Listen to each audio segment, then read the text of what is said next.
ଜୟ ପଞ୍ଚସଖା। ଆଜି ଆମେ ଆଇଛେ ଗୋଟେ ମାଳିକାମନ୍ତ ଗୁପ୍ତ ଜାଗା ଯାହାକି ଚକଡ଼ା ମଡ଼ାନରେ ମଧ୍ୟ ଲେଖା ଅଛି।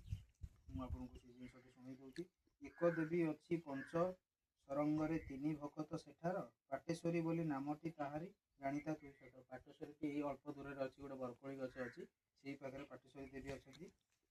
ବୋଧଙ୍ଗ ଗ୍ରାମରେ ଲୀଳାଜେ ପ୍ରକାଶ ମଲ୍ଲିକନାଥ ଅଛନ୍ତି। ଦ୍ୱାରିକନାଥ ଯେ ଏକ ଭକ୍ତ ଅଛି ଗୁପତରେ ବୁଲୁଛନ୍ତି। ବୋଧଙ୍ଗ ଗ୍ରାମ ଏଇ ଗୋଟେ ବୋଧଙ୍ଗ ଗ୍ରାମ, ଏଠି ଅଛନ୍ତି ମଲ୍ଲିକନାଥ, ଏଠି ଅଛନ୍ତି। ଆଉ ତା ଦ୍ୱାରିକନାଥ ଗୋଟେ ଭକ୍ତ ବୋଲି ଅଛନ୍ତି ବୋଲି ଚକଡ଼ା ମଡ଼ାଣ ଏଠି ପ୍ରମାଣିତ। ଇଏ ହେଉଛି ସେଇ ଗୁପ୍ତ ଜାଗା।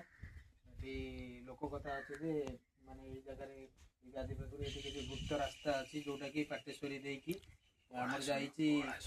ସେଠି ଓଳାଶୁଣୀକୁ ବି ବାଟ ଅଛି କୁହନ୍ତି। ଆଉ ଆମର ସେଠି ଯେଉଁ ଏଇ କରେ ଗଲେ ଆମର ସ୍ୱପ୍ନେଶ୍ୱର ପୀଠ ପାଖରେ ଗୋଟେ ଅଛି ଅପଡ଼ା ଭୁଇଁ, ସେଠି ବି ବାଟ ଅଛି ବୋଲି କନେକ୍ସନ୍ ଅଛି ବୋଲି କୁହାଯାଏ। ଏଇ ଗୁମ୍ଫାଟି ବେଲ ଗୁମ୍ଫା ନାଁରେ ବହୁତ ପରିଚିତ।